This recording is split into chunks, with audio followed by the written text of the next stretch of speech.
The silk sheets were tangled around two bodies that weren't supposed to be there. I stood in the doorway of my own bedroom, shopping bags from Preston's favorite bakery still in my hands, watching my husband of 5 years with a woman I once called friend. They didn't hear me. The penthouse was too large, the carpet too plush, their activities too consuming. I didn't scream. I didn't cry. I didn't throw the anniversary cake I'd picked up onto their naked bodies. Instead, I set the bags down silently in the hallway, pulled out my phone, and took exactly 3 photos.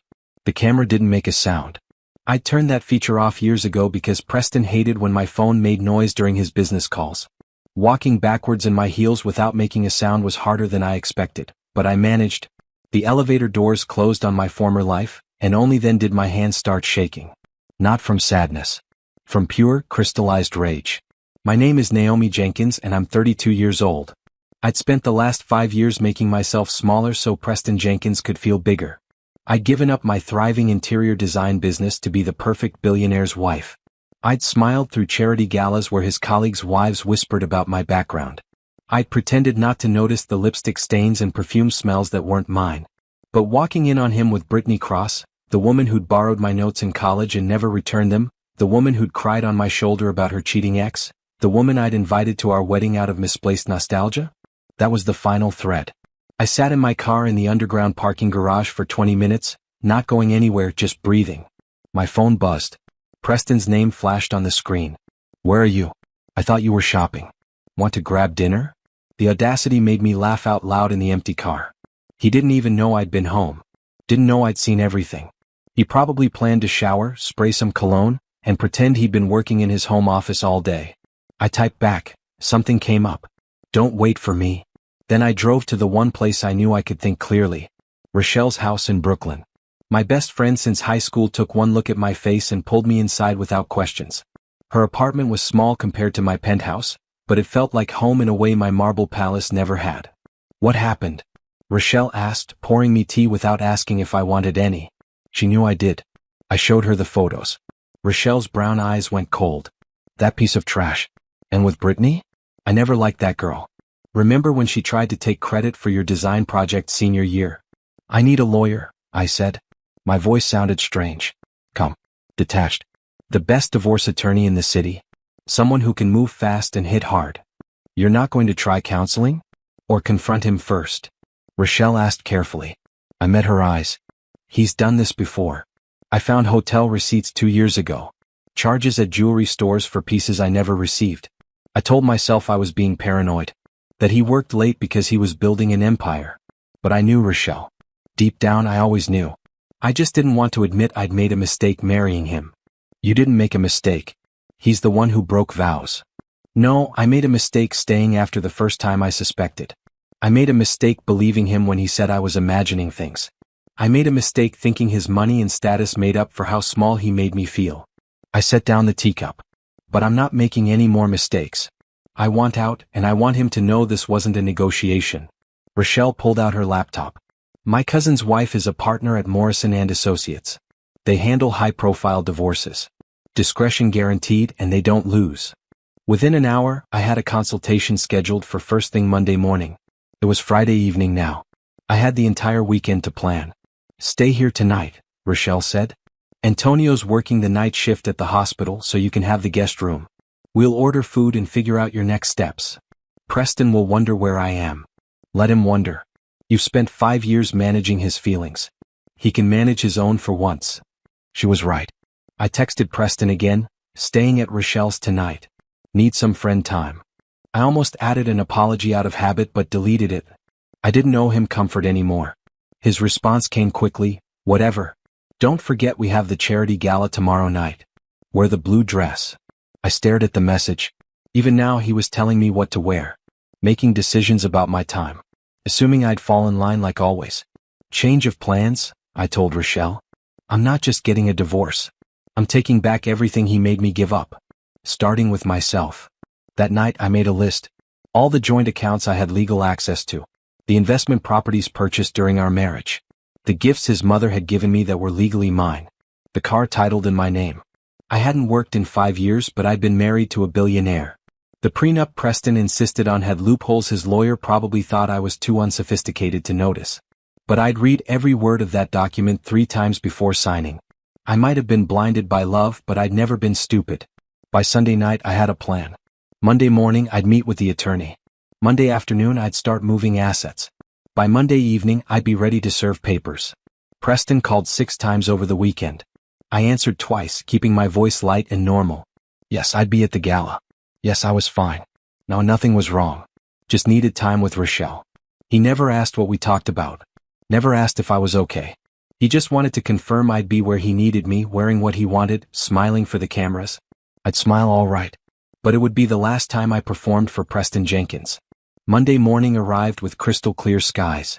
I dressed in a green suit I'd bought years ago, before Preston started dictating my wardrobe. It still fit perfectly. At Morrison & Associates' downtown office, I was ushered into a conference room with floor-to-ceiling windows overlooking the city. Attorney Patricia Morrison was 50, silver-haired, and had eyes that missed nothing. She listened to my story without interruption, occasionally making notes on her tablet. "You have photos?" she asked. I slid my phone across the table. She examined each image with professional detachment. "These are good. Clear, date-stamped, metadata intact. What about the prenup?" I pulled out my copy, already tabbed at the relevant sections. Patricia's eyebrows rose slightly as she flipped through my annotations. "You've done your homework," she said approvingly. "Most people don't bother reading these things properly." I read everything I sign. Smart woman. Patricia leaned back in her chair. "Here's the situation. The prenup protects his premarital assets and his company. However, property acquired during the marriage is fair game. You're entitled to half of all marital assets. The infidelity also gives us leverage, though New York is no fault, it matters for negotiations." "I don't want negotiations," I said firmly. "I want what's legally mine and I want out fast." Patricia smiled. It wasn't a warm smile. It was the smile of a shark spotting blood in the water. "I like you already. Let's talk strategy." We spent 3 hours going through everything. The condo in Miami purchased 2 years ago. The investment portfolio Preston's advisor set up in both our names. The car collection. Even the artwork in our penthouse, most of which I'd selected and purchased with marital funds. "You'll need somewhere to stay once we serve papers," Patricia advised. "He'll likely try to force you out of the penthouse, claim it's his premarital property." "It is his premarital property," I confirmed. "I don't want it anyway. Too many bad memories." "Good. That makes things cleaner. Find an apartment this week. We'll serve him Friday at his office. Public, professional, lots of witnesses. Men like Preston Jenkins hate being embarrassed. It'll throw him off balance." I left the law office feeling lighter than I had in years. My next stop was a bank Preston didn't know about. Years ago, before we married, I'd opened an account at a small credit union. It had maybe $2,000 in it, money from design jobs I'd done in college. I'd never closed it. Now I reopened it fully, updating my information, setting up online access. This would be my safe account, where I'd move money that was legally mine. The joint checking account had $47,000 in it. Money Preston deposited for household expenses. I was authorized to withdraw up to $50,000 without his signature. I transferred $45,000 to my new account. He might notice, but by the time he did, it wouldn't matter. Next, I visited the storage unit I'd rented that morning. It cost $200 a month, paid from my new account. Over the next few days, I'd fill it with everything I wanted from the penthouse. My clothes, my books, my personal items. All the things Preston thought were his because they lived in his space. Rochelle met me for lunch. "How'd it go with the lawyer?" "Better than expected. We're serving him Friday." "This Friday?" Rochelle's eyes widened. "That's 4 days away. The sooner I'm out, the better." I picked at my salad. "I need to find an apartment.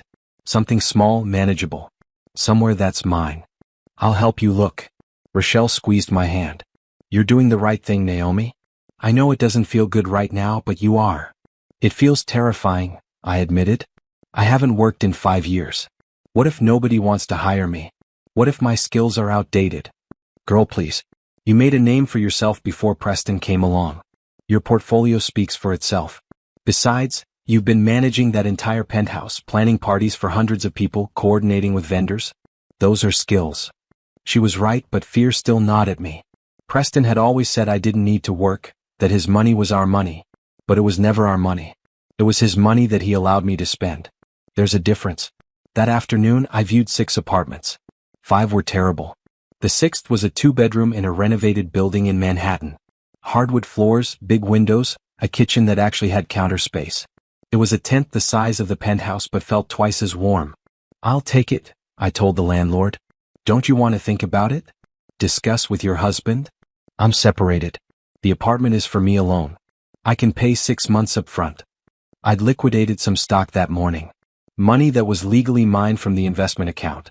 The landlord's attitude shifted from skeptical to pleased. "When do you want to move in?"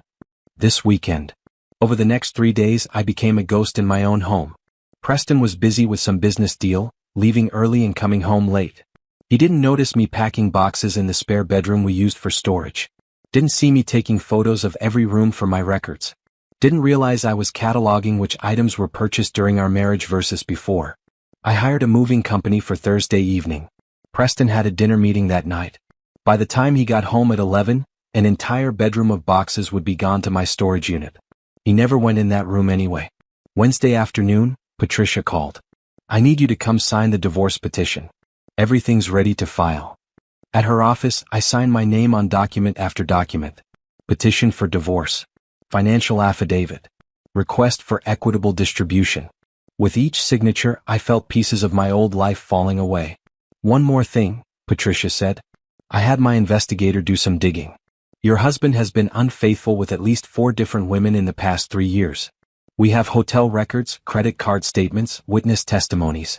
If he tries to fight the settlement, we have ammunition." 4 women. My stomach turned. "Do you have their names? Are you sure you want to know?" I thought about it. "No. It doesn't matter who they were. What matters is that he chose them over honoring his vows. That's all I need to know." Thursday evening the movers came as scheduled. I let them in with a key, directing them to take everything from the spare bedroom and half the items from my closet. Preston's things I didn't touch. I wasn't a thief. Just a woman taking back what belonged to her.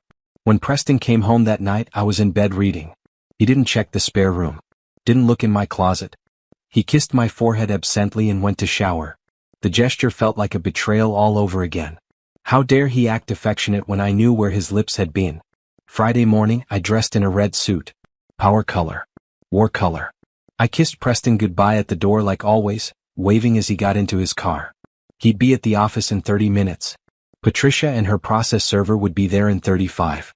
I waited until his car disappeared, then I walked back inside the penthouse and looked around at the life I was leaving. 5 years of playing a role. 5 years of being Mrs. Preston Jenkins instead of Naomi. My phone buzzed. "Patricia, papers served." "He's very angry. Throwing things. Security is handling it." I texted back, "Good." Then I called a locksmith to change the locks on my new apartment, even though I hadn't officially moved in yet. I wasn't taking any chances. By noon, Preston had called me 17 times and sent 43 texts. I blocked his number. He tried calling from his office line. Blocked. He had his secretary call. Blocked. Finally, a text came through from an unknown number. "You'll regret this. You're nothing without me. You'll come crawling back within a month. Nobody leaves Preston Jenkins." I saved the text, forwarded it to Patricia and replied, "Watch me." Preston showed up at Rochelle's apartment Friday evening. I'd expected it, so I'd already moved my car 2 blocks away. When Rochelle texted that he was banging on her door, I told her not to answer. He left after 20 minutes, but not before shouting through the door that I was making the biggest mistake of my life. Rochelle's neighbors called the building security. Preston was asked to leave the property and told not to return. "He's lost his mind," Rochelle said when I called her back. "I've never seen him like that." "That's because nobody's ever told him no before." I was at my new apartment, sitting on the floor since my furniture wouldn't arrive until tomorrow. His ego can't handle rejection. Saturday morning, I woke up on an air mattress in my empty apartment and felt more peace than I'd experienced in years. My phone had been quiet since I'd blocked Preston's numbers. Patricia had informed him all communication needed to go through her office. Around noon someone knocked on my door. I checked the peephole.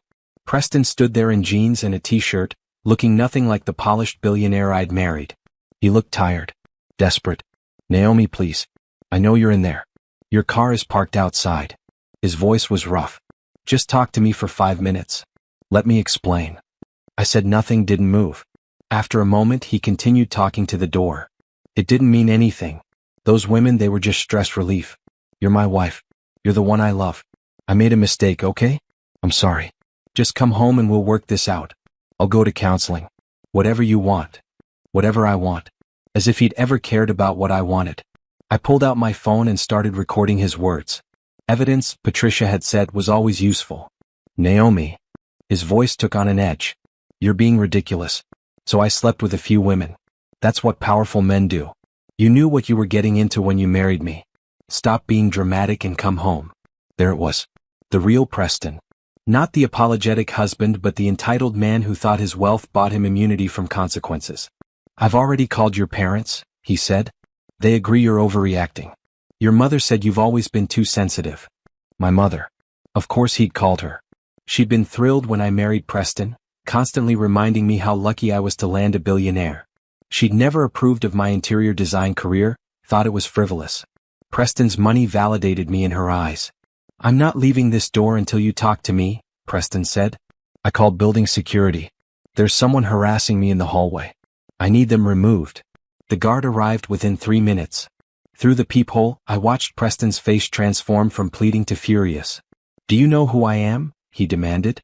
I'm Preston Jenkins. I could buy this entire building. Sir, the tenant has asked you to leave. Please don't make me call the police. Preston's jaw clenched. He looked at my door one more time. This isn't over, Naomi. You think you can survive without me? You'll be broke in 6 months. Come crawling back and maybe I'll consider taking you back. The guard escorted him to the elevator. I watched through the peephole until I was sure he was gone, then I sank onto my air mattress and let out a breath I hadn't realized I was holding. My phone rang. Unknown number. I let it go to voicemail. Then another unknown number. Another voicemail. Preston was using different phones to get around my blocks. I forwarded all the voicemails to Patricia without listening to them. Sunday my furniture arrived. Not much, just what I'd bought new. A bed, a couch, a kitchen table. Everything in my new apartment was chosen by me for me. No marble countertops or designer fixtures. Just comfortable, livable space. Rochelle came over with pizza and wine. How are you holding up? Better than I expected. Worse than I hoped. I poured wine into paper cups since I hadn't bought real glasses yet. He showed up yesterday. I heard. Building security called to confirm you were okay. They have his photo now. He's not allowed within 100 feet of the property. Good. I took a sip of wine. My mother called this morning. 47 missed calls from her. I finally answered. She spent 20 minutes telling me I was throwing away my life, that I'd never find another man like Preston, that I was being stupid and selfish. What did you say? I told her she was right. I'd never find another man like Preston because I didn't want another man like Preston. Then I hung up. Rochelle clinked her paper cup against mine. That's my girl. Monday morning, I sat down at my laptop and did something I hadn't done in 5 years. I updated my interior design portfolio. My old website was still active, frozen in time from when I'd last logged in. The work displayed there was good but dated. I needed new projects. I spent the day reaching out to old clients, colleagues, anyone who might remember Naomi the designer instead of Mrs. Preston Jenkins. Some didn't respond. Others were enthusiastic but had no current projects. One, however, responded within an hour. Jennifer Wu, a commercial real estate developer I'd worked with before my marriage. I heard you were available again. Any interest in redesigning a boutique hotel in Soho? Budget is substantial. Timeline is 6 months. I almost cried. Very interested. When can we meet to discuss details? We scheduled a meeting for Wednesday. It wasn't the massive corporate contract I dreamed of, but it was a start. It was proof that I could still do this without Preston's name opening doors. Tuesday afternoon, Patricia called. Preston's attorney contacted us with a settlement offer. He'll give you $250,000 and the Miami condo if you sign an NDA and agree not to speak publicly about the divorce. I laughed. No. I told him you'd say that. You seem shocked. Apparently Preston is confident you'll take whatever he offers because you need the money. What am I legally entitled to? Based on marital assets, probably closer to $3 million plus half the investment portfolio. We're still calculating exact numbers. He's trying to lowball you significantly. Counter with $5 million, the Miami condo and the art collection. No NDA. Aggressive. I like it. I could hear Patricia's smile through the phone. He'll reject it. I know. But let's see how much he's willing to pay to make this go away quietly. That evening I FaceTimed with Rochelle. I have a meeting Wednesday for a hotel redesign project. That's wonderful. Rochelle's face glowed on the screen. See? You're already landing on your feet. I'm terrified I've forgotten how to do this. Naomi, you were brilliant at design. That doesn't just disappear because you took a few years off. Trust yourself. Trust myself. I'd spent so long trusting Preston, believing his version of reality over my own instincts. Learning to trust myself again felt like learning to walk after an injury. Wednesday morning, I dressed in a blue blazer and black pants. Professional, confident, competent. Jennifer's office was in Tribeca, all glass and steel and modern furniture. She greeted me with a hug. You look good, she said. Different from the last time I saw you. That was at my wedding. I remember. You were glowing then. You're glowing now, but it's a different kind of glow. This one looks like freedom. We spent 2 hours going over the hotel project. 15 rooms, each needing complete renovation. Boutique style, targeting young professionals and couples. Budget of $800,000. Was perfect. When can you start? Jennifer asked. Immediately. She smiled. I was hoping you'd say that. I'll have the contract drawn up by Friday. Walking out of that meeting, I felt 10 feet tall. I had a project. I had purpose. I had proof that I existed outside of Preston's shadow. My phone buzzed. Patricia, he rejected the counteroffer. Offered $500,000. Still wants the NDA. I typed back, let him sweat. I'm not negotiating until he takes me seriously. Because that was the thing Preston never understood. I didn't need his money to be somebody. I'd been somebody before him. And I'd be somebody after him. The next 2 weeks were a blur of work and legal maneuvering. Preston raised his settlement offer to $750,000. Patricia advised me to wait. He's desperate. Men like him can't stand being told no. The longer you hold out, the more reasonable our counter looks. The hotel project consumed my days. I met with contractors, selected materials, sketched designs until my hand cramped. It felt like coming home to myself. Every decision was mine alone. No Preston second-guessing my choices or suggesting I pick something more expensive to show off. The first room I designed featured deep red walls with blue accents. A brass bed frame I found at an estate sale. Vintage artwork from local artists. When Jennifer saw the mock-up, she actually gasped. This is stunning, Naomi. This is exactly what I wanted but couldn't articulate. Pride swelled in my chest. Thank you for trusting me with this. I should thank you for being available. I tried 3 other designers first. None of them understood the vision. You got it immediately. The validation meant everything. For 5 years, Preston had subtly undermined my confidence. Little comments about how interior design was cute but not serious work. How real power came from business and finance, not picking out curtains. I'd internalized those messages, started believing my work wasn't important. But Jennifer's boutique hotel would be featured in design magazines. Would bring in guests who appreciated thoughtful aesthetics. Would be a space that improved people's lives, even if just for a weekend stay. That mattered. Meanwhile, Preston's harassment continued in new forms. Since he couldn't contact me directly, he started showing up places he knew I'd be. The dry cleaner near my apartment. The coffee shop where I worked some mornings. Always with the same pleading expression, the same desperate words. Please, Naomi. I miss you. I made a mistake. Don't throw away 5 years over one indiscretion. One indiscretion. Patricia's investigator had documented 4 affairs. Probably more that we hadn't uncovered. But in Preston's mind, his actions were a single lapse in judgment. I never spoke to him during these encounters. Just gathered my things and left. Silence, I'd learned, was more powerful than any argument. It drove him insane that I wouldn't engage. His tactics escalated. Flowers delivered to my apartment. A new car left in my building's parking garage with a note. You deserve better than that old sedan. Jewelry boxes arriving by courier. All returned unopened. All documented by Patricia as attempted manipulation. He's making himself look worse, she told me during one of our weekly calls. Every gift, every contact attempt, it all supports our case that he's trying to coerce you back. Judges don't like that. How much longer until we go to court? He can stall for months if he wants to be difficult. But I don't think he will. Preston Jenkins is a man who likes to control the narrative. The longer this drags out, the more chance details leak to the press. His ego won't allow that. She was right. By the end of week 3, Preston's offer jumped to $1.5 million, the Miami condo and the art collection. No NDA required. He's folding, Patricia said with satisfaction. Do you want to accept? I thought about it. The money would set me up comfortably while I rebuilt my business. The condo I could sell or rent out for passive income. The art was mine anyway, pieces I'd chosen and loved. Yes, but I want one more thing. I want him to admit in writing that the marriage ended due to his infidelity. Not for publication, just for the record. He'll hate that. I know. It took another week of back and forth, but eventually Preston signed. Patricia brought me the final divorce agreement on a Tuesday afternoon. I read every word carefully before signing. How do you feel? She asked as I set down the pen. Free. The divorce wouldn't be final for 60 days, but the hard part was over. Patricia filed the paperwork that afternoon. I went home to my apartment, ordered takeout, and watched a movie I'd been meaning to see for years. Preston had hated comedies, found them lowbrow. So I'd stopped watching them. Now I laughed until my sides hurt at a stupid romantic comedy with a predictable plot. It was perfect.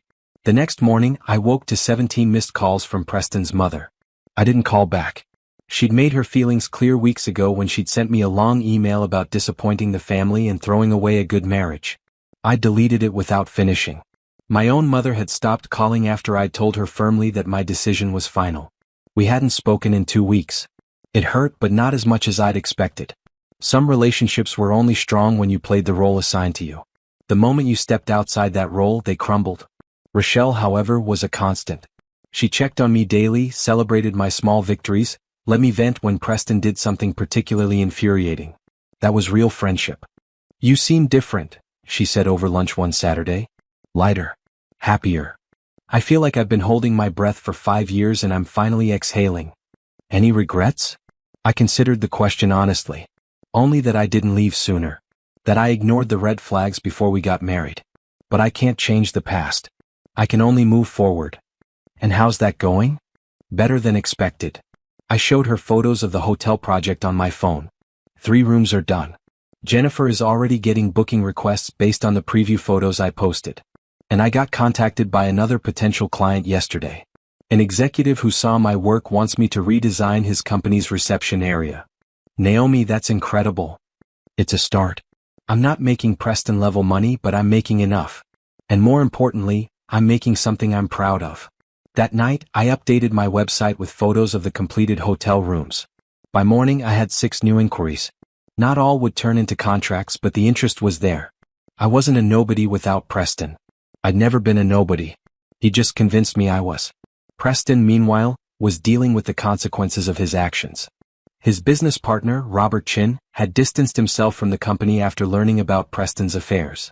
Several major clients had quietly moved their accounts elsewhere. Preston's reputation, built on years of calculated image management, was cracking. I heard about it through the industry gossip mill. Jennifer mentioned it casually during a site visit.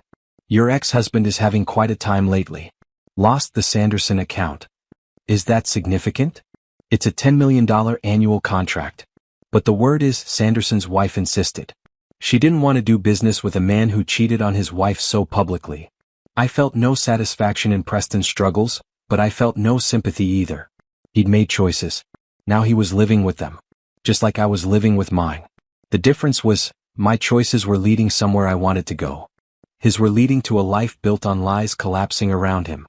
8 weeks after serving divorce papers, I stood in the lobby of Sterling Global Industries, waiting for my appointment with the CEO. The company was massive, one of those corporations with buildings in every major city and investments in everything from tech to real estate to renewable energy. I'd sent my portfolio to their facilities manager on a whim after seeing they were renovating their headquarters. Getting a response was unexpected. Getting a personal meeting with CEO Dominic Laurent was shocking. The elevator opened on the top floor into an office space that was all clean lines and natural light. Floor-to-ceiling windows overlooked the city. Real plants, not fake ones. Art that looked local rather than corporate. Ms. Jenkins? A woman in her 30s approached with a smile. I'm Simone, Mr. Lawrence executive assistant. He's running 5 minutes behind. Can I get you coffee? Water? Water would be great, thank you. She returned with a glass bottle of sparkling water and led me to a conference room. He'll be right with you. Feel free to set up your presentation. I opened my laptop, pulling up the portfolio I'd customized for this meeting. My hands were shaking slightly. This was the biggest potential client I'd ever pitched to, even before Preston. Sterling Global could make my career. Or reject me and I'd be fine, just disappointed. The door opened. I looked up and forgot whatever I'd planned to say. Dominic Laurent was not what I expected. Photos online showed a serious man in expensive suits, always photographed at charity events or business conferences. In person he was taller, maybe 6'2", with deep brown skin and gray threading through his close-cut hair. He wore a blue button-down with the sleeves rolled up and no tie. His handshake was firm, his smile genuine. "Ms. Jenkins, thank you for coming in. I've been looking at your work all morning. The boutique hotel project is impressive." "Thank you. Though I'm surprised you know about it. That project just went public last week. I make it my business to know about talented people." He gestured to a chair. "Please sit. Tell me about your design philosophy."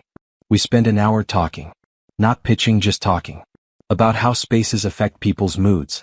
About the importance of functionality alongside aesthetics. About sustainability and using local materials when possible. Dominic listened intently, asked thoughtful questions, and never once checked his phone. "This building is 70 years old," he said eventually, pulling up architectural plans on a large screen. "Beautiful bones, but the interior is dated. We've been in temporary offices for 6 months while the renovation happens, and every designer we've consulted wants to get everything and start over. Make it all glass and steel and modern. But that's not what I want." "What do you want?" "I want to honor the building's history while making it functional for how we work now. I want people who come here to feel welcome, not intimidated. I want my employees to actually enjoy being in the office instead of working from home all the time." I leaned forward, ideas already forming. "Can I see the original blueprints? Any historical photos of how the building looked when it first opened?" His smile widened. "You're the first designer who's asked for those." We spent another hour going through archived materials. The building had been a publishing house originally, with high ceilings and large windows to let in natural light for reading. The current renovation had lowered the ceilings and blocked off windows for climate control efficiency. "This is a crime," I said, staring at a photo of the original grand lobby. "All this natural light, these architectural details. It's all hidden. Can it be restored?" "Some of it. The ceilings probably, if the structure allows. The windows definitely. It would cost more upfront but save money on lighting and climate control long term. Plus it would make the space feel twice as large." Dominic looked at me with something like respect. "When can you start?" My heart jumped. "Are you offering me the contract?" "Pending budget approval and contract negotiations, yes. You're the first designer who understood what I was trying to accomplish. Everyone else wanted to make a statement. You want to make a space." We shook hands again. His grip was warm, professional, and lingered just a moment longer than necessary. Not inappropriate, just friendly. I found myself smiling as I packed up my laptop. "My assistant will be in touch about next steps," Dominic said. "But I have a feeling this is going to be a good partnership." Walking out of Sterling Global, I felt electric. This wasn't just a career opportunity. It was validation that I'd made the right choice leaving Preston. That I could build something significant on my own merit. My phone buzzed. "Patricia, divorce is final. You're officially single." I stood on the sidewalk, people rushing past me, and felt the weight of 5 years lift off my shoulders. I was single. I was employed. I was free. That evening, I celebrated with Rochelle over Indian food and too much wine. To new beginnings, Rochelle toasted. To being underestimated, I countered. Preston thought I'd fail without him. Look at me now. Speaking of Preston, have you heard from him since the divorce finalized? Not a word. Patricia said he signed everything and moved on. Probably already dating someone new. Good riddance. Rochelle refilled my glass. So tell me about this CEO. Dominic Laurent. I looked him up. He's gorgeous. He's a client, Rochelle? A single client. Divorced 3 years ago. Self-made billionaire. Known for his integrity and philanthropy. Girl, if you don't at least consider it. I just got divorced. The ink is barely dry on the papers. The last thing I need is another relationship. I'm not saying marry him. I'm saying notice when an attractive, successful, apparently decent man shows interest in you. He hired me for my design skills, not because he's interested. Rochelle gave me a look. Keep telling yourself that. I laughed, but later that night, alone in my apartment, I found myself thinking about Dominic. The way he'd actually listened instead of just waiting for his turn to talk. The way he'd asked about my philosophy before my portfolio. The way he treated me like an equal, not like Mrs. Preston Jenkins or a woman who needed things explained simply. It felt dangerous to even notice those things. I'd just escaped one marriage. I wasn't looking for another relationship, billionaire or otherwise. But I couldn't deny there'd been something in that conference room. A connection, a spark, a mutual respect that I'd never had with Preston. Stop it, I told myself. Focus on the work. Build your career. Prove to yourself and everyone else that you're more than someone's wife. The Sterling Global contract arrived via email the next morning. $10 million project. 12-month timeline. Creative control with CEO approval on major decisions. It was everything I'd hoped for and more. I signed it immediately and sent it back. Then I called Jennifer to let her know I'd need to bring in an assistant for her hotel project. I couldn't handle both alone. Hire whoever you need, Jennifer said. Just don't leave me hanging. We're almost done. I won't. I'll finish what I started. That, I'd learned, was the difference between me and Preston. I finished what I started. I kept my promises. I treated people with respect. And apparently, that was rare enough to be valuable. My phone rang. Unknown number. I almost didn't answer, but something made me pick up. Naomi? Brittany's voice, tentative and scared. Please don't hang up. I need to talk to you. I hung up immediately. Blocked the number. Whatever Brittany wanted to say, I didn't need to hear it. That chapter of my life was closed. I'd moved forward and I had no intention of looking back. Rochelle's response when I told her, good. You don't owe her anything. Not forgiveness, not a conversation, nothing. The Sterling Global project officially kicked off 2 weeks later. I assembled a small team, an assistant designer fresh out of school but hungry to learn, and a project manager I'd worked with years ago who was thrilled to come out of retirement for something this significant. Our first official meeting was in Sterling Global's temporary offices. Dominic sat in on it, along with his CFO and head of operations. I presented my initial vision, using the historical photos alongside modern design concepts. The goal is to create a space that honors the building's past while supporting how your company works now, I explained, clicking through renderings. Open floor plans with flexible workspaces, but also private areas for focused work. Natural materials, local art, plenty of light. A building that feels alive, not sterile. The CFO had questions about costs. The head of operations wanted to know about timeline. Dominic just watched me present, a slight smile on his face. After everyone else left, he lingered. Your team looks solid. Thank you. Antonio has 30 years of experience managing large projects, and Keisha is young but talented. She has fresh perspectives I need. And you trust them? Completely. I don't work with people I don't trust. Something flickered across his face. That's wise. I learned that lesson the hard way years ago. We were alone in the conference room. Professional distance said I should leave, get back to my office, start working on the next phase. But something made me stay. Can I ask you something? I said. Why did you choose me? You could have hired any of the big corporate design firms. Instead you picked someone whose biggest project before this was a boutique hotel. Dominic leaned against the table. Because those big firms would have given me what they thought I wanted, not what I actually needed. You listened. You asked questions. You understood that this project isn't about my ego. It's about creating a space where people want to be. Most CEOs do want it to be about their ego. I'm not most CEOs. He met my eyes directly. And you're not most designers. I did my research, Naomi. I know about your divorce. I know you walked away from a lot of money to start over. That takes courage. My stomach tightened. You looked into my personal life? I look into everyone I do business with. Not to judge, but to understand. Your ex-husband is the kind of man who thinks money solves everything. You're the kind of woman who values integrity over comfort. That's the kind of person I want working on my company's headquarters. I didn't know what to say. Preston had never acknowledged my values, only tolerated them when they didn't inconvenience him. Here was someone who'd hired me partially because of them. Thank you, I said finally, for seeing that. Thank you for being that. He straightened, professional mask sliding back into place. I'll let you get back to work. But Naomi, if you ever need anything, my door is open. Not just for this project. In general. After he left, I sat in the empty conference room for 10 minutes, processing. This felt different from my working relationship with Jennifer. Different from any professional interaction I'd had. Dominic treated me like a peer, an equal, someone whose opinion mattered. It was intoxicating and terrifying in equal measure. Over the next month, I threw myself into work. The Sterling Global project was consuming in the best way. Every day brought new challenges, new decisions, new opportunities to create something meaningful. My team was incredible. Antonio handled logistics with calm efficiency. My assistant brought fresh ideas that pushed my thinking. Dominic checked in weekly, always respectful of my time but genuinely interested in the progress. Sometimes he'd stop by the building site to see the work in person. We'd walk through the gutted floors, discussing everything from load-bearing walls to color psychology.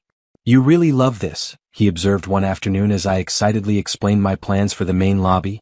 "I do." "Is that obvious?" "Very. It's refreshing. So many people treat work as something to endure. You treat it as something to celebrate." My ex-husband used to say I cared too much about insignificant things.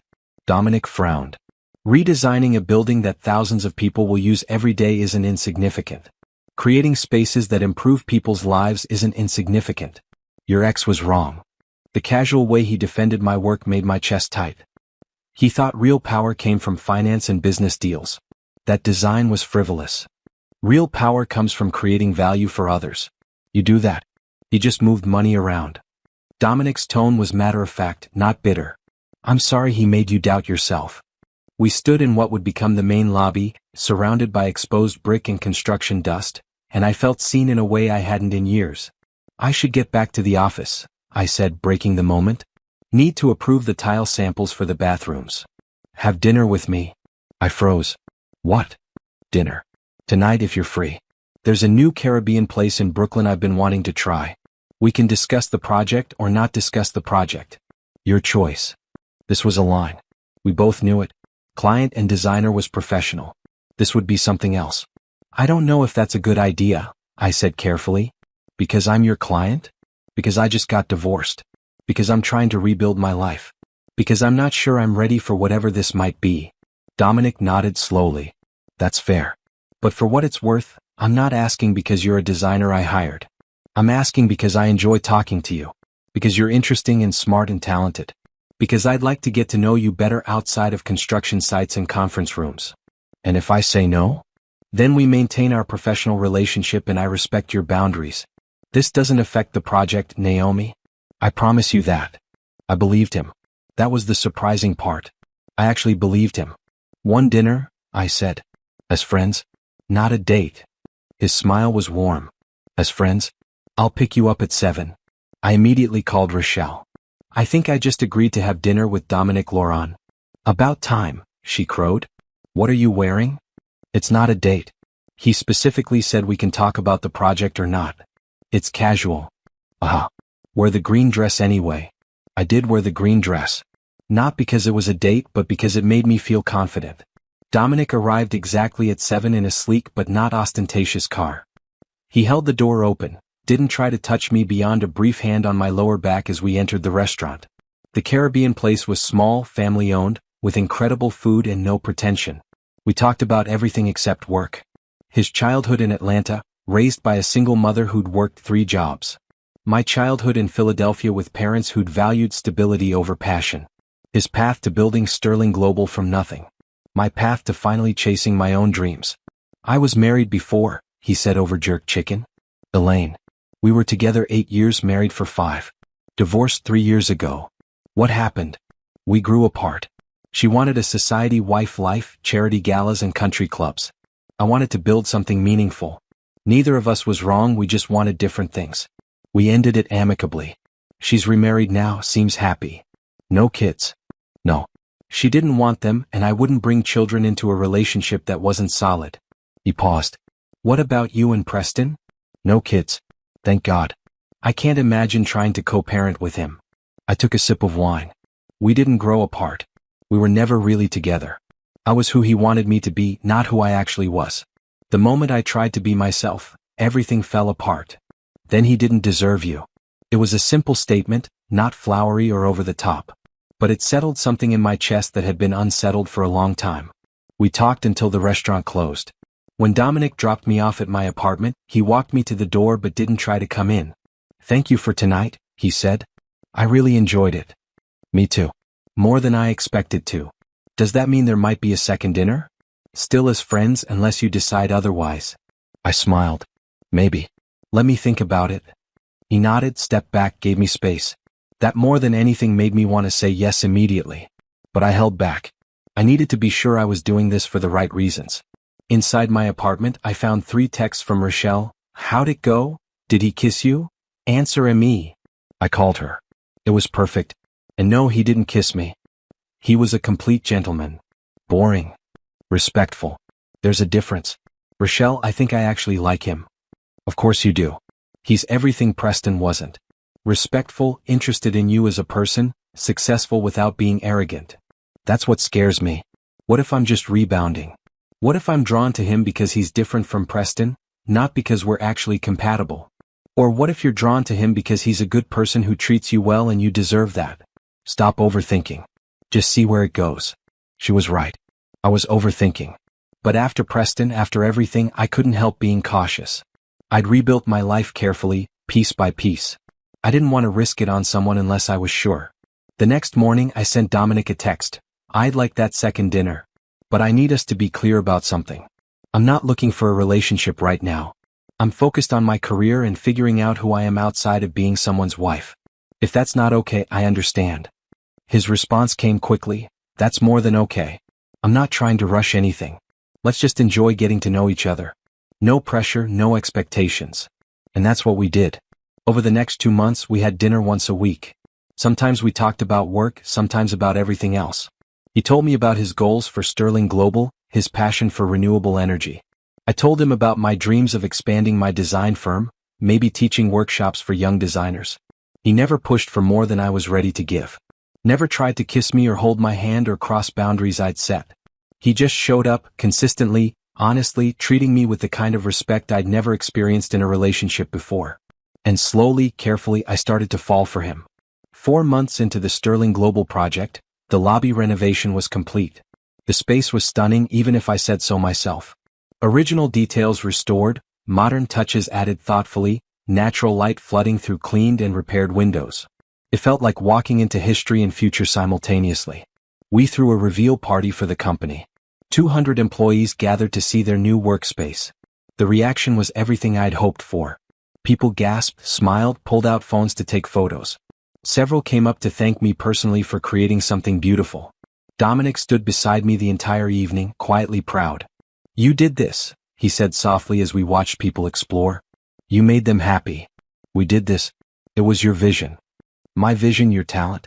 That's what makes a good partnership. Partnership. The word hung between us, heavy with meaning beyond the professional. After the event, as the space cleared out, Dominic touched my elbow. Walk with me. We rode the elevator to the roof. The building had a terrace I'd redesigned, turning it from a forgotten storage space into a garden oasis. Trees and planters, native flowers, benches for employees to take breaks. The city spread out below us, lights twinkling in the dusk. I need to tell you something, Dominic said. We stood at the railing, not touching but close enough that I could feel his warmth. These last few months, getting to know you, watching you work, spending time together. It's been the best part of my year. My heart started beating faster. Dominic. Let me finish. I know you said you're not looking for a relationship. I respect that. But I'd be lying if I said my feelings haven't changed. I'm not just interested in being your friend anymore, Naomi. I'm interested in being more. If you're ready. If you want that too. I turned to face him fully. His expression was open, vulnerable, honest. Everything Preston had never been. I'm scared, I admitted. I just got out of a marriage where I lost myself completely. I'm still figuring out who I am. What if I do that again? What if I change myself to fit what you want? Then I'd tell you to stop. Naomi, I don't want you to be anyone except who you are. That's who I'm interested in. The woman who fights for her vision, who cares about details, who left a billionaire because she valued her integrity more than his money. That woman. Not some version you think I want you to be. And if it doesn't work out? Then we'll handle it like adults. No drama, no bitterness, no destroying what we've built professionally. I can promise you that. He reached out slowly, giving me time to pull away, and took my hand. But I think it will work out. Because I think we're both people who show up honestly, who communicate, who treat each other with respect. That's more than most relationships have going for them. I looked down at our joined hands. His was warm, steady, solid. I think I'm falling for you too. I have been for weeks. I've just been too afraid to admit it. You don't have to be afraid with me. That's exactly what scares me. With Preston there was always tension, always some part of me on guard. With you I feel safe. And safety feels dangerous after everything I've been through. Dominic squeezed my hand gently. I understand that. Take whatever time you need. I'm not going anywhere. But I'd already decided. Life was too short to let fear make all my decisions. I'd left Preston, rebuilt my career, proved I could stand on my own. Now I wanted to see what it felt like to stand with someone who actually deserved to be beside me. I don't need more time, I said. I want to try this. With you. For real. He smiled and it transformed his whole face. Yeah. I laughed at the happiness in his expression. But we're taking it slow. No rushing into anything. I need to maintain my independence. Absolutely. We'll go at whatever pace feels right. He hesitated. Can I kiss you now? Yes. It was nothing like kissing Preston. There was no possessiveness, no sense that he was claiming me. Just warmth and gentleness and a question in every movement, making sure I was okay, that I wanted this. I kissed him back with 5 months of repressed feelings pouring out. When we broke apart, we were both breathless. Wow, Dominic said. Yeah, I agreed, laughing. Wow. We stayed on the roof for another hour talking about what this meant, what we both wanted.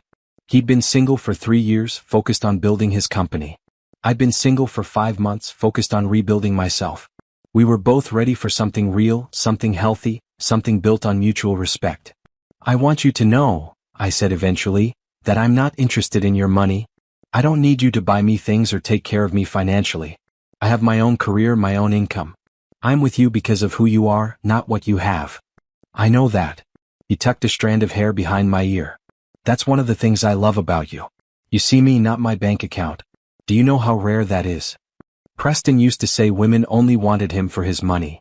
Preston was projecting. He probably only wanted women for shallow reasons and assumed everyone else was equally transactional. Dominic's voice was calm, matter-of-fact. But that's not how real relationships work. Real relationships are about partnership, respect, shared values. What you and I are building. That's real. I believed him. That was the truly revolutionary part. After Preston, after all his lies and manipulation, I doubted my ability to trust anyone. But Dominic had proven himself consistently over months.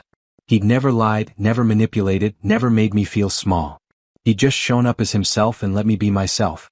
We started officially dating after that night. Still taking it slow but no longer hiding what we were to each other. Rochelle was thrilled. Finally. I've been waiting for you two to figure it out. Were we that obvious? Girl, yes. The way he looks at you? Like you're the most fascinating person in the world. And the way you light up when he's around? Everyone could see it except you two. My mother called a week later. We hadn't spoken in months, not since the divorce finalized. I heard you're dating someone new. Word travels fast. Is it serious? It might be. Why? She sighed. I was wrong, Naomi. About Preston, about the divorce, about everything. Your father and I talked and we realized we pushed you to stay in a bad marriage because we were thinking about money and status instead of your happiness. I'm sorry. The apology caught me off guard. Thank you for saying that. This new man, is he good to you? Very good. He treats me like a partner, not property. Then I'm happy for you. Truly. She paused. Can we start over? I miss my daughter. We talked for an hour, really talked, maybe for the first time in years. It didn't erase the hurt of her earlier dismissal, but it was a start. Relationships could heal if both people were willing to do the work. Dominic and I fell into an easy rhythm. Dinners twice a week. Working on the Sterling Global project together. Weekend mornings at the farmer's market. Simple things that felt profound because they were built on genuine connection. 3 months into officially dating, he took me to meet his mother. She lived in a modest house in Atlanta despite Dominic's offers to buy her something bigger. I don't need bigger, she said firmly. She was a tiny woman with Dominic's eyes and a smile that could light up a room. I need what makes me happy. This house has good memories. I liked her immediately. She asked about my work, my goals, my family. Not in a judgmental way but with genuine curiosity. Over Sunday dinner, she pulled me aside while Dominic was clearing dishes. My son is happy with you. Happier than I've seen him in years. Thank you for that. He makes me happy too. Good. That's how it should work. Equal joy, equal effort. She squeezed my hand. He's a good man. I raised him to be. But don't let him work too hard. He forgets to rest sometimes. I've noticed. I'm working on that. She laughed. Then you two will do just fine. That night, driving back to the city, Dominic reached over and took my hand. My mom loves you. I love her. She's wonderful. She said you're good for me. That I seem lighter. You're good for me too. You make me feel like I can be myself without apology. You never have to apologize for being yourself. Not with me. Not with anyone. 6 months into our relationship, Dominic asked me to move in with him. No pressure. Keep your apartment if you want.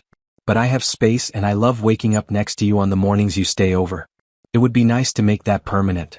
I thought about it seriously. Not because I doubted him, but because I needed to make sure I wasn't repeating old patterns. Moving in with Preston had meant giving up my independence. Would this be different? Can we set some ground rules? I asked. I keep my business completely separate. I pay my own bills. We split household expenses equally.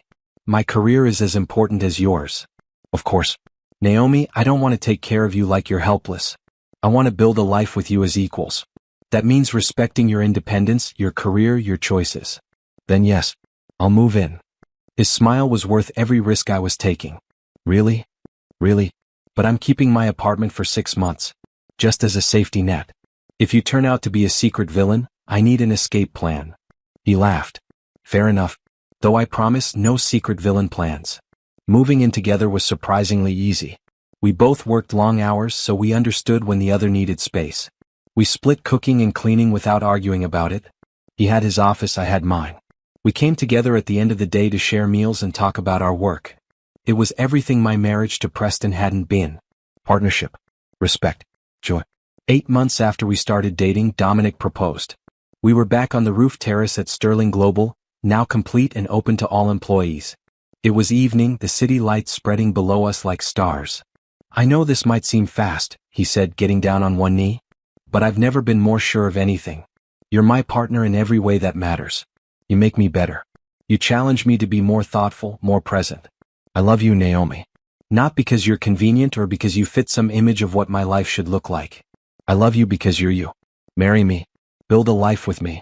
As equals, as partners, as people who choose each other every day. The ring was perfect. Simple, elegant, not ostentatious. Just like everything else about us. Yes, I said, tears streaming down my face. Yes, absolutely yes. He stood and kissed me and I felt the final pieces of my old life fall away. I wasn't Mrs. Preston Jenkins anymore. I wasn't defined by my divorce or my struggles. I was just Naomi, a woman who'd found real love with a man who valued her for exactly who she was. We got married 2 months later in a small ceremony with close friends and family. Nothing like my first wedding, which had been huge and showy and all about Preston's image. This one was intimate and meaningful and all about commitment between two people who actually knew and loved each other. Rochelle was my maid of honor. Dominic's mother cried through the entire ceremony. My parents came and apologized again for not supporting me during the divorce. We all started fresh that day. The wedding made the news. Not because we wanted it to, but because Dominic was a public figure. The headlines were variations on the same theme. Self-made billionaire marries interior designer, and Sterling Global CEO ties the knot. And in smaller papers and gossip columns, there was another story, Preston Jenkins' ex-wife marries richer man. Those made me laugh. Not because Dominic was richer, though he was. But because they missed the point entirely. I didn't marry Dominic for his money. I married him because he saw me as a person, not an accessory. Preston's reaction to the news would become its own story. But on my wedding day, I didn't think about him at all. I was too busy being happy. The morning of my wedding, I woke up in Rochelle's guest room surrounded by sunlight and the smell of coffee. No nerves, no second thoughts. Just pure, uncomplicated happiness. You're glowing, Rochelle said, bringing me breakfast in bed. Actually glowing. It's disgusting how happy you look. I laughed. Is this what healthy relationships feel like? Just being excited instead of anxious. Yes, girl. This is what you deserve. What you should have had all along. My dress hung on the closet door.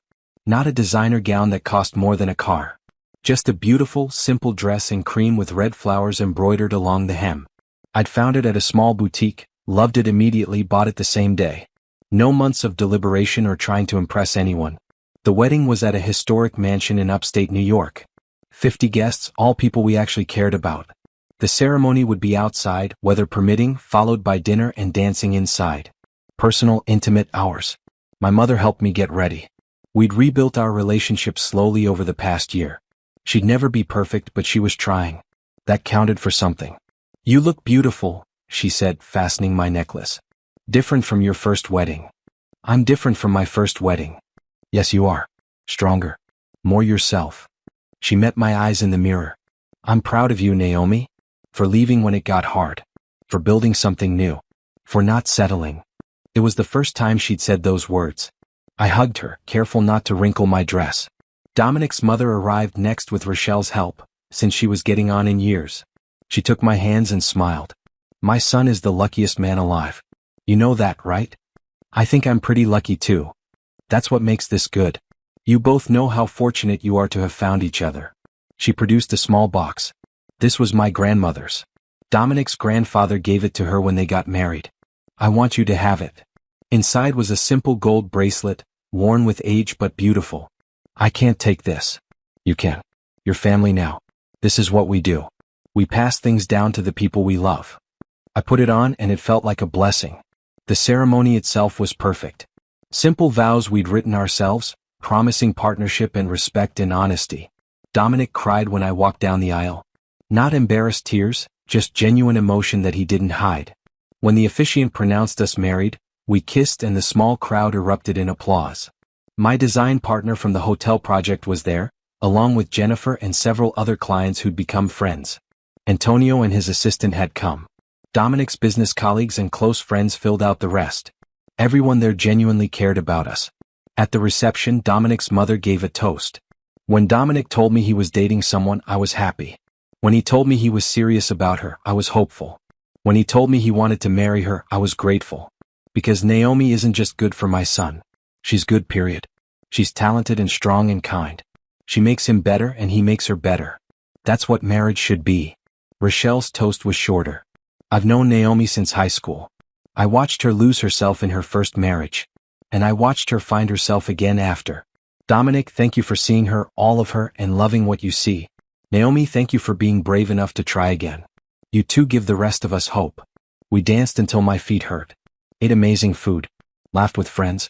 At one point, I looked around at the celebration and felt overwhelmingly grateful. This was my life now. Real love, real friends, real happiness. Late in the evening, Dominic and I snuck away to a quiet corner of the garden. The party continued inside, music drifting out through open doors. Happy? He asked, pulling me close. Incredibly. You. More than I knew was possible. He kissed my forehead. Thank you for taking a chance on me. Thank you for being worth the risk. We stayed there for a while, just holding each other before heading back to our wedding. Our guests, our celebration, our beginning. The next morning, news of our wedding was everywhere. Not just in society pages but in business sections, celebrity gossip sites, even trending on social media. Photos of us dancing, laughing, kissing. The press was mostly positive, focusing on the romantic story of two successful people finding love. But there were other stories too. Stories about Preston. According to multiple sources, he'd seen the wedding announcement and lost control completely. Threw a crystal decanter through his office window. Screamed at employees. Called me names I won't repeat. His board of directors had called an emergency meeting to discuss his increasingly erratic behavior. Let me see, I said to Rochelle, who was reading the articles on her phone. Are you sure? Some of this is ugly. I'm sure. Preston had given an interview to a financial magazine. In it, he claimed I'd been a gold digger who left him for someone richer. That I'd never loved him, only his money. That I'd manipulated Dominic into marriage to secure my financial future. I read the whole thing twice. Then I laughed. Why are you laughing? Rochelle looked concerned. He's saying terrible things about you. Because it's so clearly projection. He married me because I looked good on his arm and made him feel powerful. I was an accessory to him, just like those women he cheated with. He can't comprehend that someone might value things other than money, so he assumes everyone is as shallow as he is. My phone rang. Patricia, my divorce attorney. Have you seen the interview? Just read it. Do you want to respond? I can draft a statement. We could sue for defamation. I thought about it. The old Naomi would have been terrified of public scandal, would have wanted to hide. But I wasn't that woman anymore. No statement. No lawsuit. Let him embarrass himself. Anyone who knows me knows the truth. Everyone else, their opinion doesn't matter. You're sure? This kind of press can be damaging. I'm sure. Preston is doing what Preston does best, making everything about him. I'm not going to play that game anymore. I've moved on. He should too. Dominic agreed with my decision. Responding would just give him more attention. He's spiraling. Let him. And spiral Preston did. Over the next 2 weeks, more stories emerged. His company was in trouble. Major clients had left.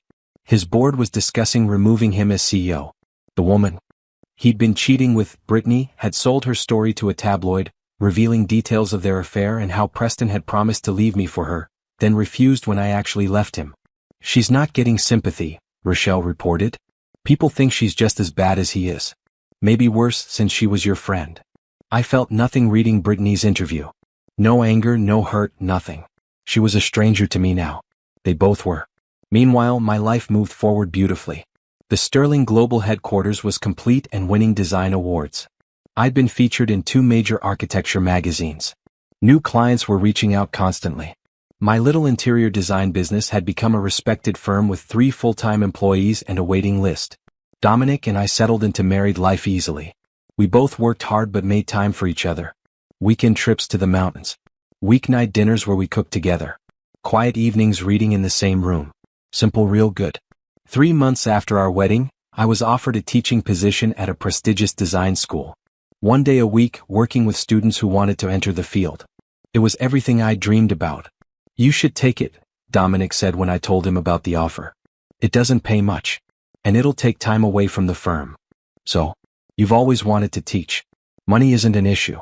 And your team can handle things 1 day a week. This matters to you, Naomi. Do things that matter. I accepted the position. My first class was terrifying and wonderful. 20 eager students who saw me as someone who'd made it, who had wisdom to share. I taught them about design, yes, but also about valuing their work, negotiating contracts, maintaining their integrity in an industry that often prioritized money over artistry. One student, a young woman named Tasha, stayed after class. Can I ask you something personal? Sure. I read about your divorce. About how you left your rich husband and started over. How did you know you were making the right choice? I thought about my answer carefully.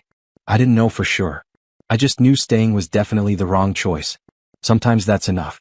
Sometimes you have to trust that anything is better than staying somewhere you're not valued. What if you'd failed? What if you couldn't rebuild your career? Then I would have figured something else out. But at least I would have tried. At least I would have bet on myself instead of settling for being someone's accessory. I looked at her directly. Why are you asking? My boyfriend wants me to quit school. Says I should focus on supporting his career instead of chasing my own dreams. He says it's practical. Do you want to quit? No.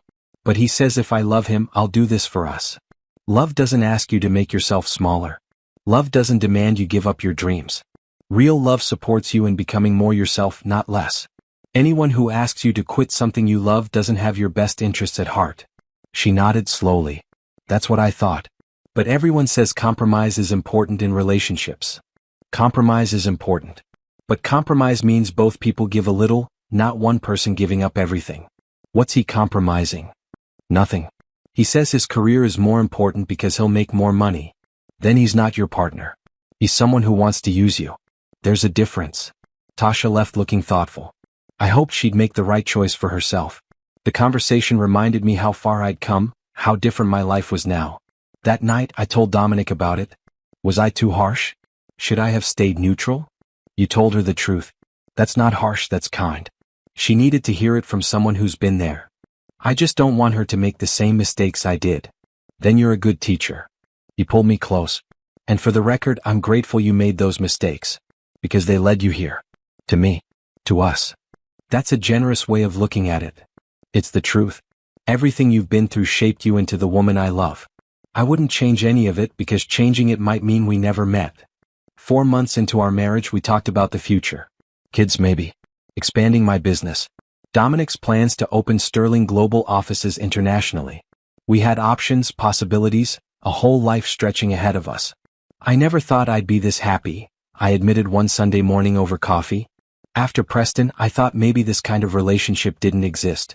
That everyone was just pretending or settling. It exists. It's just rare.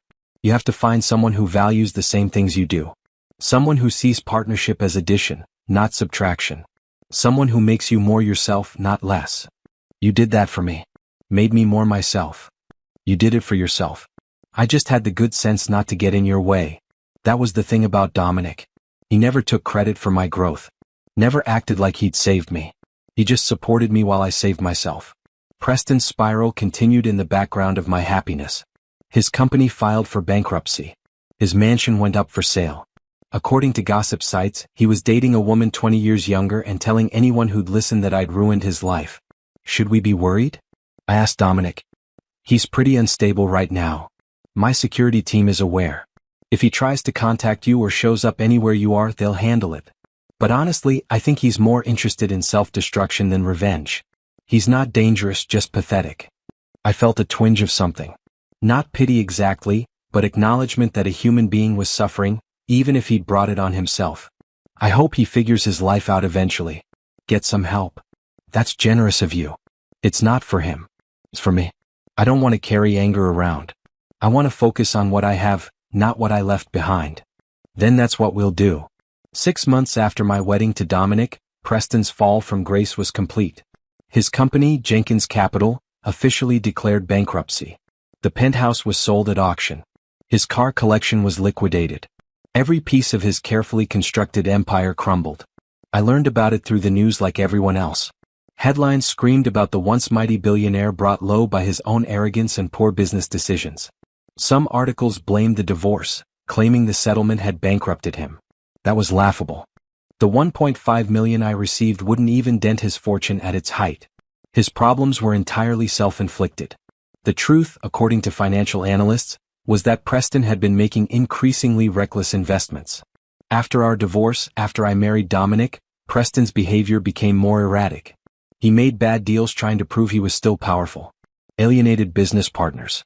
Ignored his board's advice. Made decisions based on ego rather than strategy. He's self-destructing, Rochelle said over lunch one day, showing me another article on her phone. This is just sad now. I scanned the piece. Preston had been photographed at 3 a.m. outside a club, clearly intoxicated, yelling at photographers.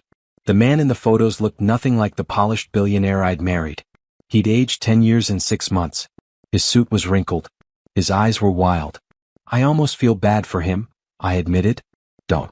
He made every single one of these choices. She was right, but it was still strange watching someone I'd once loved completely unravel. The worst part came 2 weeks later. Brittany, the woman Preston had been cheating with, gave another interview. This one was different from her first tabloid story. This one was in a major magazine with professional photos and a sympathetic headline, "The Other Woman Speaks Out." In the interview, Brittany painted herself as a victim. Preston had pursued her, she claimed. Made her believe he was leaving me. When I filed for divorce, he promised they'd be together, then refused to be seen with her publicly because it would damage his reputation. She claimed he'd used her and then discarded her when I married Dominic. This is some revisionist history, Rochelle said when we read it together. She was sleeping with your husband in your bed. Now she wants sympathy? The interview also revealed that Brittany had tried to contact me multiple times. Calls, texts, emails, all blocked. She claimed she wanted to apologize, to explain, to make amends. Should I respond? I asked Dominic that evening. Tell my side. Do you want to? Part of me does. Part of me wants everyone to know the truth. That she wasn't some innocent victim. That she knew exactly what she was doing. And the other part? The other part wants to leave the past alone. Move forward. Not get dragged back into that mess. Dominic was quiet for a moment, then said, "You know what I think? I think responding makes you a character in their story. Right now you've moved on. You have a successful career, a happy marriage, a whole life they're not part of. Getting involved again pulls you back into their drama. Is that worth it?" He was right. I drafted a brief statement through Patricia. I have no interest in relitigating the past. I wish everyone involved the peace and growth they need to move forward. I will not be commenting further on this matter. It was the perfect response. Professional, final, giving nothing away. Meanwhile, Preston's attempts to contact me escalated. Letters arrived at my office, all unopened and forwarded to Patricia. Voicemails on my business line, all saved as evidence but not listened to. He even tried to contact my parents, begging them to convince me to help him. He says he's bankrupt, my mother told me hesitantly when she called. That he needs money. He wanted to know if you'd consider a loan. I laughed out loud. He wants me to loan him money? After everything? I told him absolutely not. But he's very persistent. Says you're his wife. Ex-wife. Very ex. And no, I won't be loaning him anything. My father got on the phone. He mentioned something about the divorce settlement being unfair. That you took advantage of him when he was vulnerable. He signed everything willingly, with his own lawyers present. There was nothing unfair about it. I paused. And even if there had been, it wouldn't matter. He made his choices. He has to live with the consequences. After that call, I blocked my parents for a week. Not because I was angry with them, but because I needed them to understand I would not be discussing Preston with them. When I finally unblocked them and we talked, they agreed not to pass along any more messages from him. The real turning point came in month 7. Preston showed up at Sterling Global. Security called Dominic immediately. I was in a meeting when Dominic texted, "Preston's here. Security has him in lobby. Do not come down." My stomach dropped. "He's here? At your building?" "He demanded to see you." Security said no. "He demanded to see me." "I'm going down with my head of security." "Stay where you are." I stayed in the conference room with my design team, but I couldn't focus on the presentation. My phone was in my hand waiting for updates. 20 minutes later, Dominic called. "He's gone. Police escorted him off the property. He's been banned from the building and surrounding block." "What did he want?" "He wanted me to convince you to give him money. He claimed the divorce settlement was everything he had, that he's homeless and broke because of you." When I said no, he started yelling. That's when security called the police. That night at home, Dominic showed me the security footage. Preston looked terrible. Rumpled clothes, greasy hair, wild eyes. He'd aged dramatically. The confident billionaire was gone, replaced by someone desperate and unhinged. "He's claiming you destroyed his life," Dominic said quietly. "I didn't destroy anything. I just stopped participating in his version of reality." "I know that. I'm just warning you, he's fixated on you as the source of all his problems. My security team is concerned he might escalate." I felt ice in my stomach. Escalate how? They don't know. But they want to increase your security. Personal bodyguard when you're working on sites, enhanced security at the apartment building, monitoring of his known locations. It felt excessive, but I agreed. Better safe than sorry. The bodyguard's name was Simone, a no-nonsense woman in her 40s who'd worked protection detail for years. She was discreet, professional, and surprisingly easy to have around. Clients barely noticed her presence. 2 weeks with Simone and nothing happened. No Preston sightings, no attempts at contact. Maybe he'd finally given up. Then I got a call from Brittany. She'd somehow gotten my direct office line. "Naomi, please don't hang up. I need to warn you about Preston." Against my better judgment, I stayed on the line. "What about him?" "He's planning something. I don't know what exactly, but he's obsessed with you. He talks about you constantly. About how you humiliated him, how you took everything from him. He's not rational anymore, Naomi. I'm worried he might try to hurt you." "Why are you telling me this?" "Because I'm not a complete monster despite what you think. I made terrible choices. I hurt you. But I don't want you to get hurt physically because of him." "What exactly is he planning?" "I don't know. He doesn't tell me things anymore. We're not together. But I've heard him on the phone talking about teaching you a lesson, making you understand what you did to him. It scares me." I thanked her coldly and hung up. Then I called Dominic and repeated the conversation. "I'll have my security team investigate," he said immediately. "In the meantime, stay vigilant. Don't go anywhere alone. Simone stays with you at all times." 3 days later, Preston was arrested. He'd been caught outside my old apartment building at 2 a.m. with bolt cutters and a duffel bag. When police searched the bag, they found zip ties, duct tape, and a folder of photos of me. All recent, all taken without my knowledge. He'd been stalking me for weeks. The charges were serious. Stalking, attempted breaking and entering, possession of burglary tools. His lawyer tried to argue he was just emotional about the divorce, but the evidence was overwhelming. Preston had been planning something and it wasn't good. He was denied bail due to flight risk and the severity of the charges, which meant he'd be in jail awaiting trial for months. "It's over," Dominic said the night after Preston's arrest. "He can't hurt you now." I sat on our couch processing everything. My ex-husband had been planning to break into my old apartment. To do what? Confront me? Hurt me? The folder of photos suggested something more sinister than just wanting to talk. "I never thought he'd go this far," I said quietly. "People do crazy things when their ego is threatened. Preston built his entire identity on being powerful and in control. You took that control away when you left. He couldn't handle it. Brittany saved my life by warning me. Maybe. Or maybe security would have caught him anyway. Either way, you're safe now. Preston's trial happened 4 months later. I didn't attend, but Patricia kept me updated. The evidence was overwhelming. Photos of me, detailed logs of my schedule, plans sketched out in notebooks. The prosecution argued Preston had been planning to kidnap me, possibly hurt me as revenge for leaving him. He was convicted on all counts. Sentenced to 5 years in prison with mandatory psychiatric evaluation and treatment. When Patricia told me the verdict, I felt nothing. No relief, no satisfaction, no pity. Just a strange emptiness where Preston used to live in my mind. "It's really over," I said to Dominic that night. "How do you feel?" "Tired. Grateful. Ready to stop looking over my shoulder." I leaned against him. "And ready to focus completely on our life. No more past haunting us." "No more past," he agreed. "Just future." Preston's conviction made headlines briefly, but public interest faded quickly. He was yesterday's news. A cautionary tale about ego and entitlement. Nothing more. Brittany disappeared from public view entirely. Last I heard, she'd moved to another state, changed her name, was trying to start over. I hoped she'd learned something from the whole disaster. As for me, I finished several major design projects that year. Won 2 prestigious industry awards. Expanded my firm to 6 employees. Started teaching a second class at the design school. Built a life so full and rich that Preston was just a footnote, a brief chapter in my history that led to something better. 5 years after leaving him, I barely remembered what it felt like to be Mrs. Preston Jenkins. That woman seemed like a stranger. Someone I'd once known but no longer recognized. I was Naomi Laurent now. Designer, teacher, wife, business owner. A woman who'd rebuilt herself from the ground up and proved that you don't need someone else's money or status to matter. You just need to value yourself enough to walk away from anything that makes you less. That was the real revenge. Not Preston going to jail or losing his money. But me being happy, successful, and free. Living well really was the best payback. 2 years after Preston's conviction, my life looked nothing like it had during my first marriage. I woke up each morning in a home filled with light and love, next to a man who treated me as his equal.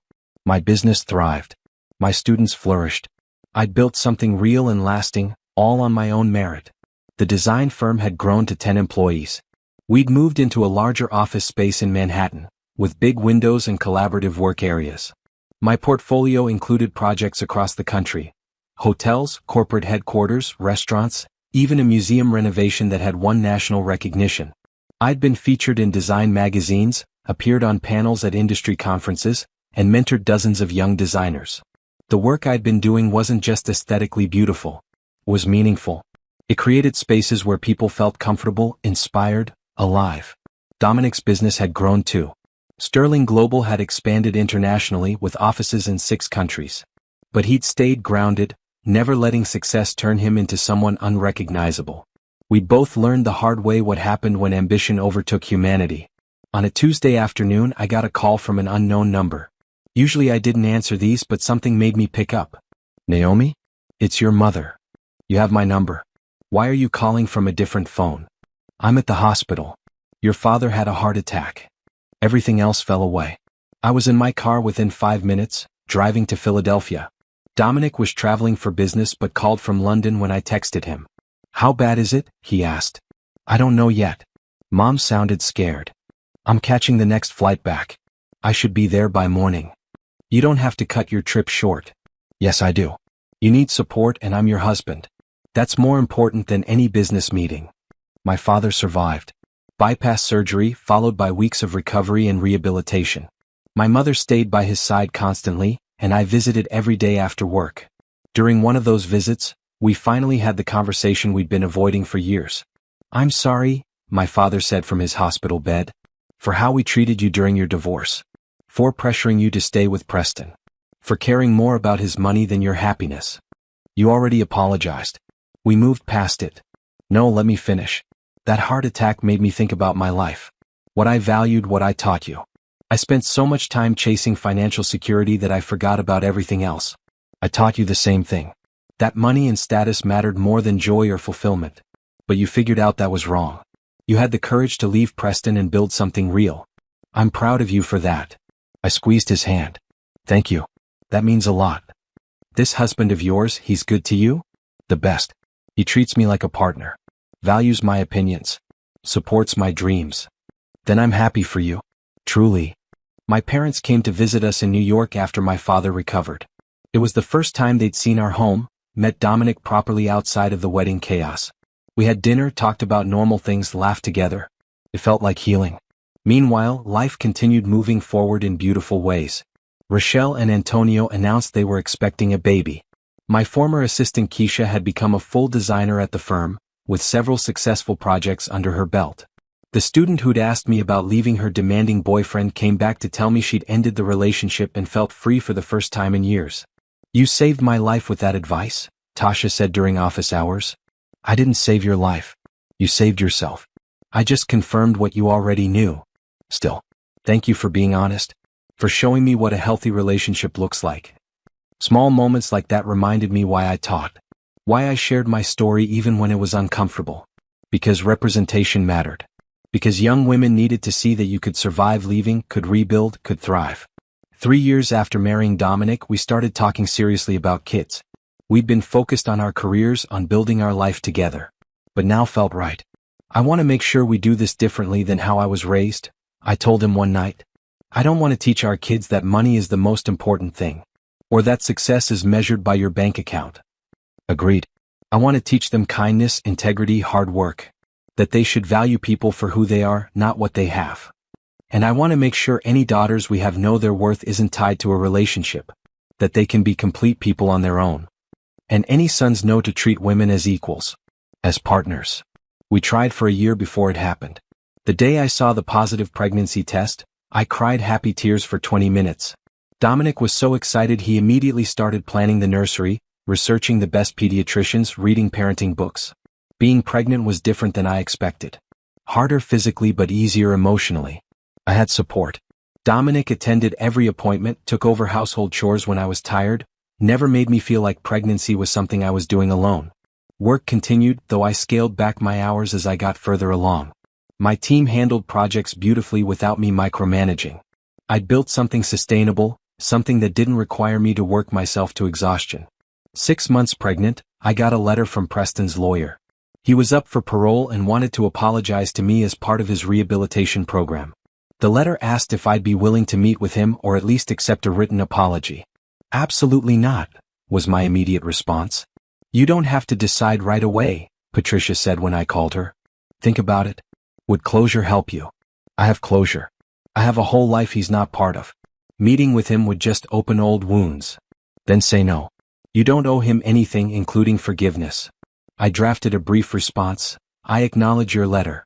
I am not interested in a meeting or in receiving further communication. I wish you well in your recovery and hope you find the help you need. Please do not contact me again."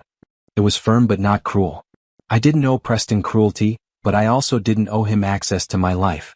Dominic agreed with my decision. "He's part of your past. You've moved on. You don't need his apology to be at peace." Our daughter was born on a spring morning, healthy and perfect. We named her Zara, after Dominic's grandmother. Holding her for the first time, I felt a fierce protective love I'd never experienced before. "We're going to do better," I whispered to her tiny, sleeping face. "We're going to teach you to value yourself.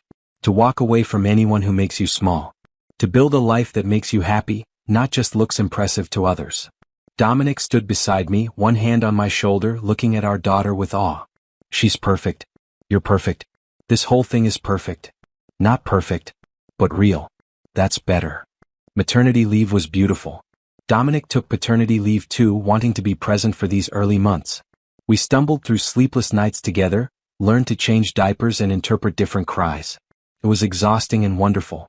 My firm continued running smoothly without me, which was both reassuring and slightly humbling. I'd built something that didn't require my constant presence. That was success. When Zara was 6 months old, I went back to work part-time. 3 days a week with the option to work from home when needed. My team welcomed me back but didn't collapse without me. They'd grown, taken on leadership roles, expanded their skills. "You built something sustainable," Rochelle said when she visited with her own baby, a son named Trevor. "A business that doesn't require you to sacrifice everything. That's rare." I learned the hard way what happens when work becomes your entire identity. Or when a relationship does. Balance matters. We sat in my living room, babies playing on the floor, talking about motherhood and careers and how to do both without losing ourselves. It felt like everything I'd been working toward. A life filled with real relationships, meaningful work, and genuine happiness. 4 years after my divorce from Preston, 5 years after leaving that penthouse, I received a notification. Preston had been released from prison on parole. He'd served his time, completed his mandatory treatment, was apparently a changed man according to the parole board. How do you feel about it? Dominic asked carefully. Nothing. He's someone I used to know. He's not a part of my life anymore. If he tries to contact you, then security will handle it. But I don't think he will. He lost everything trying to punish me for leaving. I imagine he's learned his lesson. I was right. Preston never contacted me. According to gossip I heard through the industry grapevine, he'd moved to Arizona, was working a regular job, living a quiet life. Apparently prison and therapy had actually changed him, made him confront the person he'd been. Good for him, I thought when I heard. Everyone deserves a chance to grow. But that didn't mean I needed to be part of his growth journey. My life was full without him in it. I had a business I'd built from scratch. A husband who treated me as an equal partner. A daughter who was growing up watching a healthy relationship. Friends who supported me unconditionally. Work that mattered. Joy that was real. Sometimes at night, after Zara was asleep and Dominic was reading beside me, I'd think about the woman I used to be. Mrs. Preston Jenkins, living in a penthouse, wearing designer clothes, attending charity galas. That woman had looked successful from the outside but felt empty inside. Now I lived in a comfortable but not ostentatious home. Wore clothes I liked, not clothes designed to impress. Spent my time with people who valued me for myself, not my connections. And I felt full. Complete. Myself. What are you thinking about? Dominic would ask, noticing my distant expression. Just how far I've come. How different my life is now. Better different? Infinitely better. Real. True. Mine. That was the gift Preston had given me without meaning to. By being so terrible, by making me so miserable, he'd forced me to value myself enough to leave. To rebuild. To create something authentic. I'd wanted revenge when I first left. Wanted him to suffer, to regret losing me, to realize what he'd thrown away. But real revenge wasn't suffering or regret. Real revenge was being happy. Was building a life so good that I never thought about him unless forced to. Real revenge was becoming the woman I was always meant to be. A woman who knew her worth. Who demanded respect. Who walked away from anything that diminished her. Who built success on her own terms. Real revenge was freedom. And I was finally, completely, gloriously free. One afternoon, 7 years after leaving Preston, I stood in front of a design conference room filled with young professionals. I'd been asked to give a talk about building a successful career in a competitive industry. I could have talked about networking or design trends or business strategy. Instead, I told them my story. About losing myself in a marriage. About finding the courage to leave. About rebuilding from scratch. About learning that success without authenticity is just an expensive cage. The best decision I ever made, I told the room full of eager faces, wasn't landing a big client or winning an award. It was choosing myself. Walking away from something that looked perfect but felt wrong. Building something real instead of something impressive. Afterward, a young woman approached me. She reminded me of myself at her age. Uncertain but ambitious. Hungry for success but not sure what kind. How did you know, she asked, that leaving was the right choice? What if you'd been wrong? I thought about it. I didn't know for sure. But I knew staying was definitely wrong. And I knew I deserved better than settling for a life that made me small. That was enough. Were you scared? Terrified. But I was more scared of spending the rest of my life pretending to be happy. Sometimes being scared means you're about to do something brave. She nodded slowly, processing. Then she smiled. Thank you. I needed to hear that. Walking out of the conference, I got a text from Dominic. Dinner's almost ready. Zara's helping. Or hindering. Hard to tell. Come home when you can. Home. The word meant something completely different now than it had in my first marriage. Then, home had been a beautiful prison. Now it was sanctuary. Safety. Joy. I drove through the city, watching the sun set over buildings I'd helped design, heading toward a life I'd built piece by careful piece. No regrets, no looking back, just forward motion toward whatever came next. Preston was somewhere living his life. Brittany was somewhere living hers. And I was here living mine. We'd all moved on, grown, changed. The past was just that, past. My phone rang as I pulled into my parking garage. Unknown number. For a split second I tensed. Then I remembered, I wasn't that scared woman anymore. I was Naomi Loran.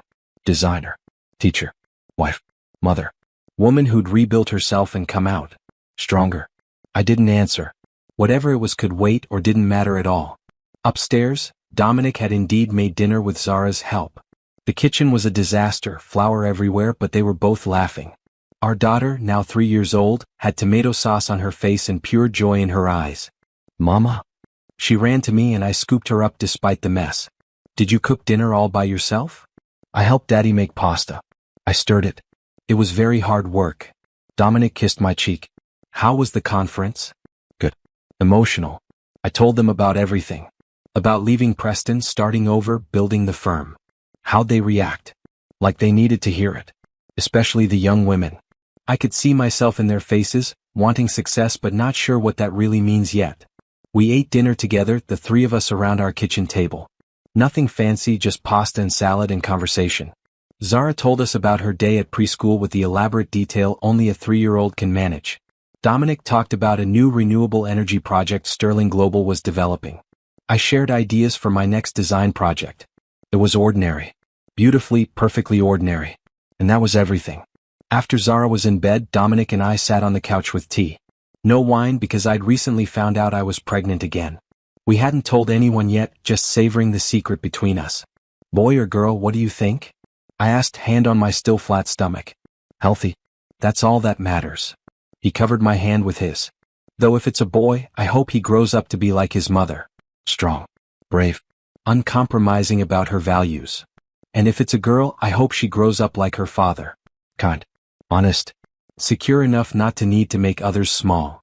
We're going to do this right, Dominic said softly. Raise kids who know love is about respect, not control. Who understand that real strength is choosing kindness. Who value people over possessions. Yes, I agreed. We are. My phone buzzed with an email. A former client recommending me to a friend for a major project. Then another email, a student thanking me for a letter of recommendation that had helped her land her dream job. Then a text from Rochelle with a photo of Trevor and Zara from their playdate earlier that week. My life was full of connection. Of people who valued me and whom I valued in return. Of work that mattered and relationships that nourished. Of joy that was real, not performed for anyone's benefit. I thought about Preston occasionally. Wondered if he was happy now, if he'd learned anything, if he'd found peace. But mostly I didn't think about him at all. He was a character in a story I'd moved past. A lesson learned. A chapter closed.